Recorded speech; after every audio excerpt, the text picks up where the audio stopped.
In a moment, you're going to see the latest World Championship game. Don't forget to like, comment, share and subscribe, and do consider supporting the channel via PayPal or Patreon. You'll find the links in the video description. Game 5 of the World Chess Championship took place today, the 1st of December, in Dubai. This time, the challenger, Nepomniachtchi, with the white pieces. 4 draws so far, so what would be the battleground, the opening battleground in this 5th game? Well, in fact, it was once again the Spanish, and they repeated all the moves of games 1 and 3 up to a certain point. So it's a mainline Spanish. And Carlsen, once again, looking to play the Marshall Gambit with d5 if white plays c3. So in game 1 we saw pawn to h3. In game 3 we saw pawn to a4, these so-called anti-Marshall systems, and that's the move that Nepo repeated today in game 5. Now in game 3 Carlsen played bishop b7, which is the main move here. Today he deviated and played rook b8. Now this is a slightly unusual move, but Carlsen had played it in the summer, so not a complete surprise for Nepo.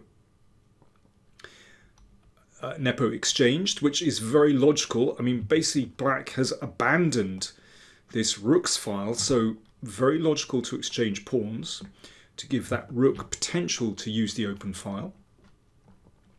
And now h3, crafty little move. Once again, he's kind of inviting black to break in the center with d5, but an h3 is a useful move in that respect. So Nepo is still playing a kind of anti-Marshall system. So in this case, I think white would be absolutely fine because the knight can come to c3 and basically neutralize any pressure that black has. So Carlsen played d6. So standard Spanish move. So strong pawn chain protecting the pawn on e5. c3. So looking perhaps to advance with d4. And Carlsen played b4. So this makes a lot of sense. I think if black doesn't play this move, then that pawn on b5 can ultimately be a bit of a liability. So this exchanges pawns and opens up the b file for the rook. d3, so Nepo playing very modestly, but he was playing pretty quickly. It's quite clear that he'd anticipated this line. And Carlsen exchanged. And now a slight surprise from Carlsen. Having played d6 a couple of moves ago, he now broke with d5. Certainly doesn't need to do that. One possibility is perhaps to play here, or bishop e6, and then to play rook a8. But d5 is kind of an attempt by Carlsen to break out and to liberate his pieces straight away. But it's a little bit risky because that e-pawn is potentially vulnerable. Well, we'll see what happens in a second. I mean, first thing is that it would be inadvisable for white to take that pawn in the middle. So what's the difference between this position and the last one where white broke? Well, you can see those pawns are a little bit more vulnerable. The b file is open, and black already threatens to play bishop f6. And that cuts through to that pawn there. I think black would have excellent compensation for the pawn sacrifice. So after d5, what did Nepo do? Well, his reaction, again, he wasn't fazed by this. He reacted very quickly, played knight d2, a very calm move, a good move. Because black can't hold the tension for too long here. Carlsen exchanged. But there's no doubt that white is, well, just more comfortable in this position. This is a superb piece. Just pointing down towards that pawn there. And there's no direct attack at the moment, but black always has to be a little bit careful.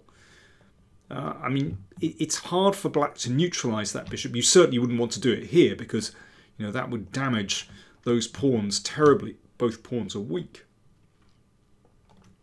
So it's hard for black to completely neutralise the pressure. Also, this square is available for the knight, and it's possible that that knight can hop there at some moment.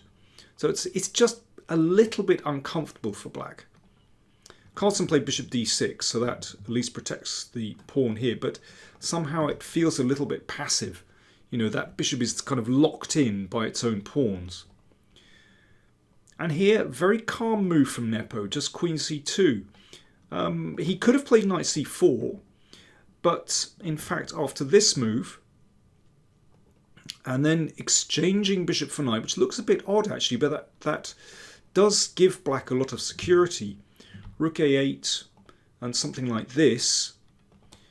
Queen e7. Black is very solid there and prepares to play the bishop out. Exchange off the two bishops. Black should be fine there. So queen c2 was played by Nepo. A very calm move. Just preparing to connect the rooks.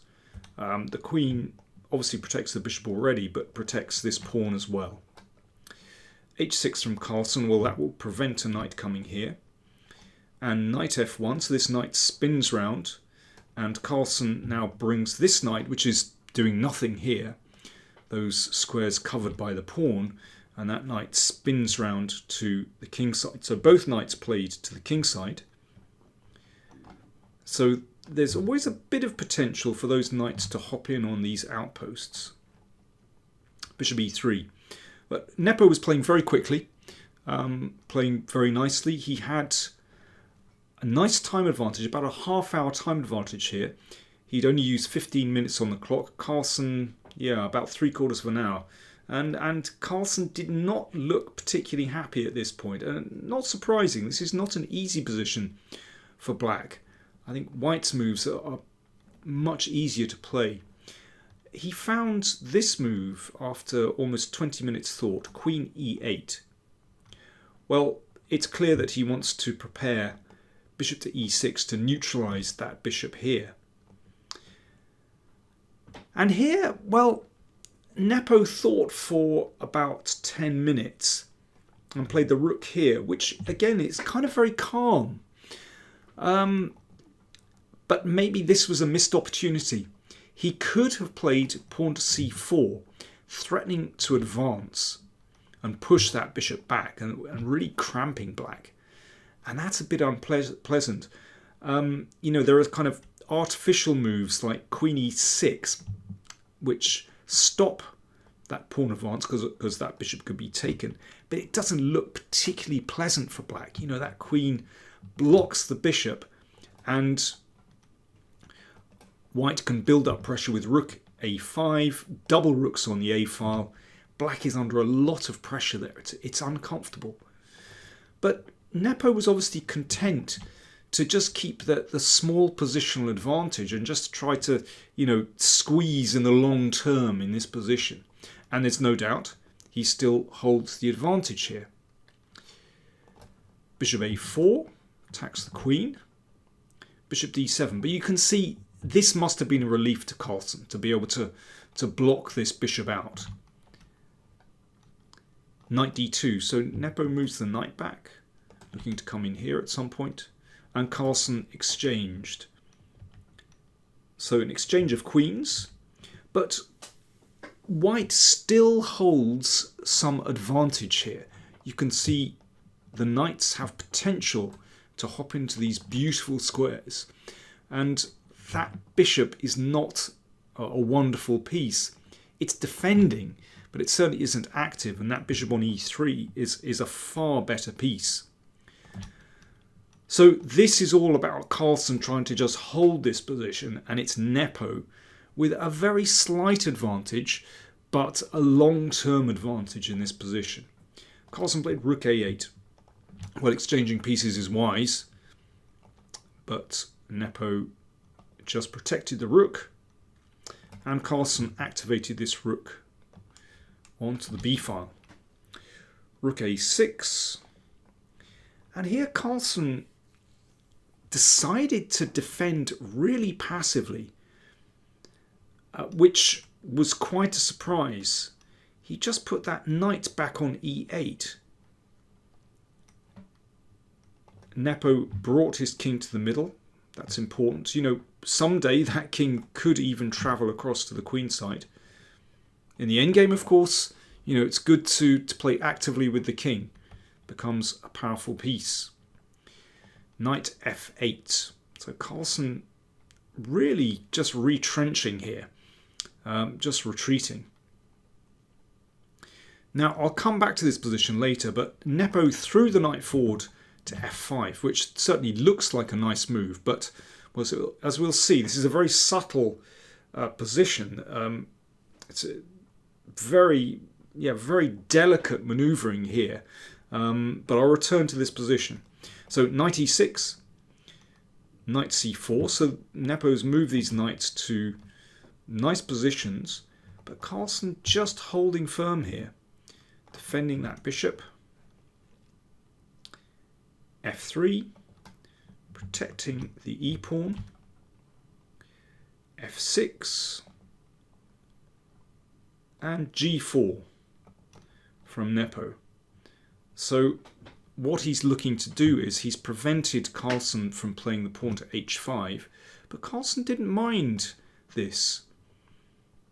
h4, I mean, this looks like quite a nice advance for white to just gain territory on the king side, but this, over the last few moves, Carlsen moving very, very quickly. Now, if h5, you've got to watch out. Suddenly black gets a little bit of counterplay here. The rook comes down. So that's why the king moved out to e2 to cover these entry squares of the rook. And here's an important moment. Carlsen played knight d6. He was playing incredibly quickly here. He was obviously confident that he could hold the fortress here. He's not playing for a win, but he's just looking to neutralize all white's play. So knight d6 played. And now one of these knights has to be exchanged off. Knight c takes d6, bishop takes d6, and Nepo played h5. And optically, this looks very pleasant. That knight is secured on f5. Black will never be able to play g6 to drive it away. That will just be taken and the h-pawn is loose. The bishop still looks very nice. All white's pieces active. But Carlsen just retreated that bishop to f8. And basically the crisis has passed for black. That knight looks impressive, but actually with the bishop on f8, protecting the pawn on g7 and controlling these squares, the knight actually can't do anything from f5. This bishop, also a very nice piece, but notice that knight just covers all these squares, and that knight on e6 is actually doing an excellent job of controlling those squares and protecting the pawn on c7. So actually it's impossible for white to get anywhere in this position. Well, Nepo tried. Rook a5, king e8 from Carlsen, rook d5. Now what he's perhaps looking to do is bring the king up the board. Not that that would make a huge difference, but he could perhaps try. Carlsen activated the rook, and now it's difficult because that rook is always going to find counterplay down here and switching the rook across to attack that weakness. So Nepo brought the rook back, but this was really an admission that he has nothing left in the position, and he just used the rook to block out black's rook. And there we go. Carlsen doesn't even need to exchange. He kept his active rook. The players repeated the position for the third time, and that was a draw. Well, this game was all about really fine margins, and I want to take you back to the position here. After move 28, this move knight f8. So Carlsen has retreated. Now here, Nepo played this active move, knight f5, but it would have been better to advance this pawn. Let me make a few moves. Let me make the kind of moves that Carlsen was playing in the game.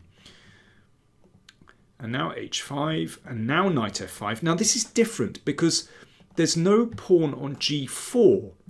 And in this position, white still has the option to play g3 and f4. And that's just a little pawn break that puts a bit more pressure on that pawn on e5.